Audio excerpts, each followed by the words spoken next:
vamos a dejar este cuadro.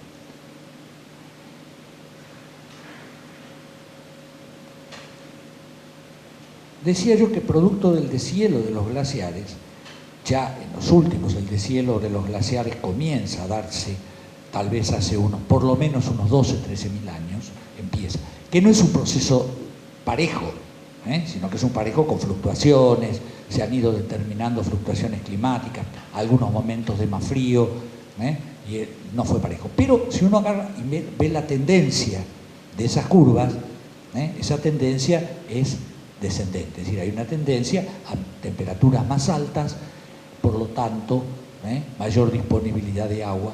Saben que el principio es que la cantidad de agua en torno al planeta es estable, lo que varía es la proporción de los distintos estados. En la época glaciaria los mares bajan porque el agua se concentra como hielo sobre las masas continentales.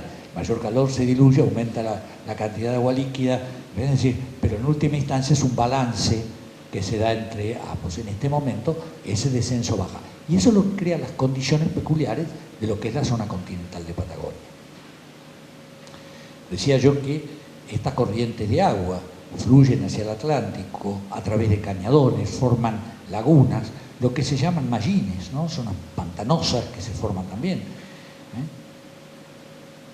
Y finalmente, por otro lado, estas aguas generan el aumento de las masas oceánicas, con lo cual las costas, se modifica el límite de costas, las aguas ascienden, en algún momento del máximo glacial incluso, lo que es hoy las Malvinas queda unida a la masa continental. Como en el norte se forma Beringia, que une, ¿no es cierto?, el extremo de Alaska con el norte de Asia. Estos puentes terrestres, que después son vueltos a cubrir por las aguas en este mismo periodo. El ascenso de las aguas vuelve a separar esas masas terrestres.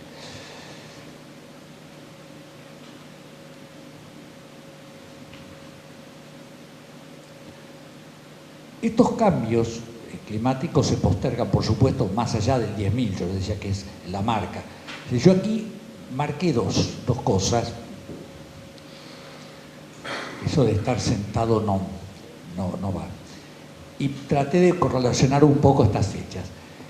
Ustedes acá tienen los dos grandes periodos geológicos, que sean el final del Pleistoceno, el periodo final del Pleistoceno, y lo que es el Holoceno, que es prácticamente el periodo que llega hasta ahora. Nosotros estamos viviendo en un momento final del Holoceno.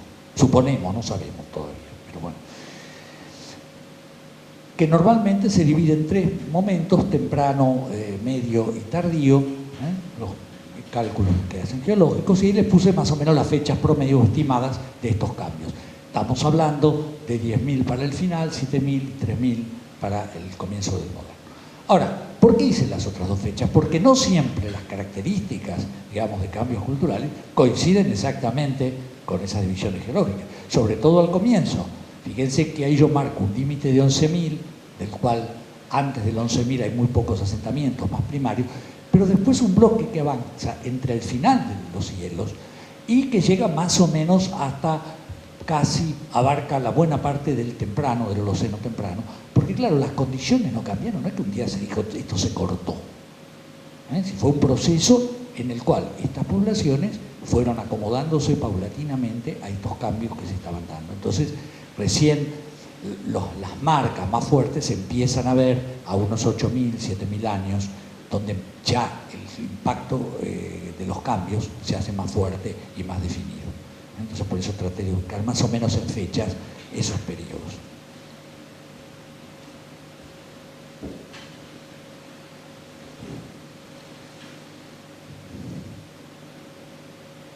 La etapa de exploración y asentamiento inicial en varias regiones del territorio patagónico se prolongó por lo menos unos 5 milenios, desde esos primeros asentamientos hace unos 13.000 años, de los cuales tenemos noticia, hasta más o menos 8.000, que es el periodo ese que yo marqué ahí como final.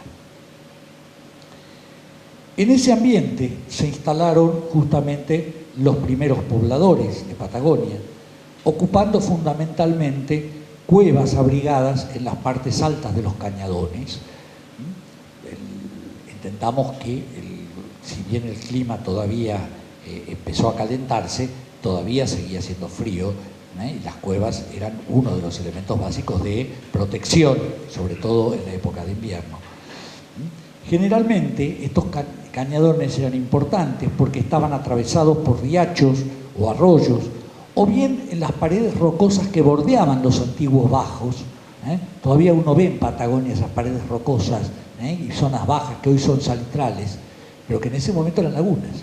Vale decir que tenían protección, pero al mismo tiempo estaban cerca del agua, recurso que es crítico para el asentamiento humano. Pero también establecían otros tipos de asentamientos más difíciles de hallar, que eran campamentos al aire libre. Y ahí es mucho más difícil la erosión, la dispersión del vegetal. ¿Por qué? Porque había otros recursos que no se encontraban tan cerca. Recolectar, pero buscar piedras para tallar. No cualquier piedra sirve para hacer un artefacto de corte, aunque por muy rústico que sea. Hay que buscar piedras. Entonces, digamos, la búsqueda de piedras obliga forzosamente a ciclos de movilidad o de otros elementos, y ahí aparecen estos campamentos que son mucho más difíciles de localizar en superficie que la cueva, que es un ámbito cerrado y protegido, donde el material queda, el sedimento lo cubre y es mucho más fácil de trabajar en un espacio acotado. Salir en una planicie a buscar sitios es realmente muy, muy complejo, ¿no es cierto? Y hay que, algunas veces se encuentran y ahí empezamos a tener idea de estos campamentos.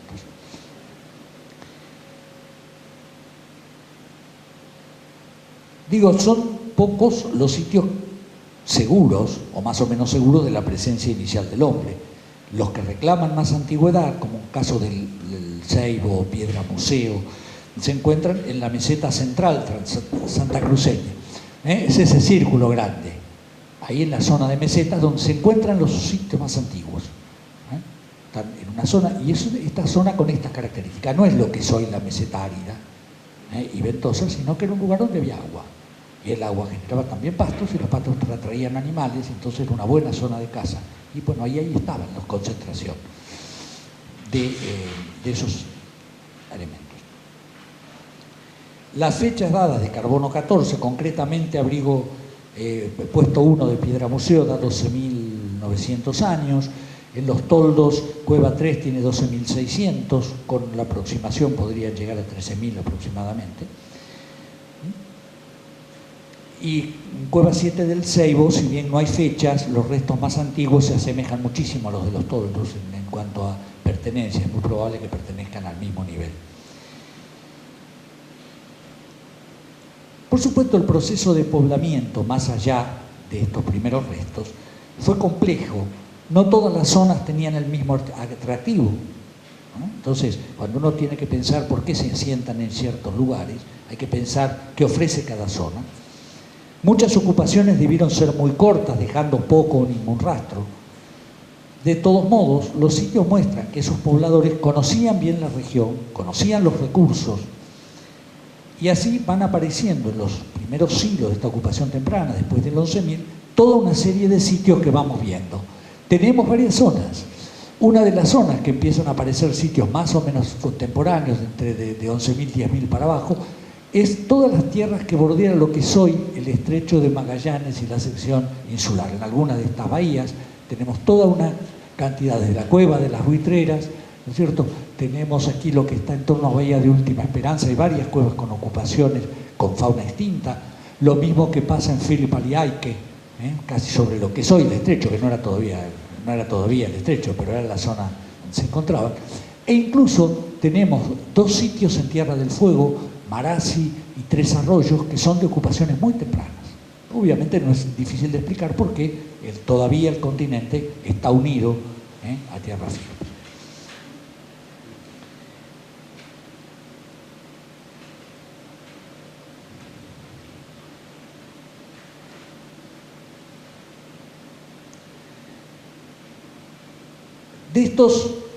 De estas ocupaciones tempranas, en realidad lo que conservamos son muy pocas cosas, pero que no dejan de decirnos bastante. En primer lugar, por supuesto, artefactos de piedra, de distinto tipo.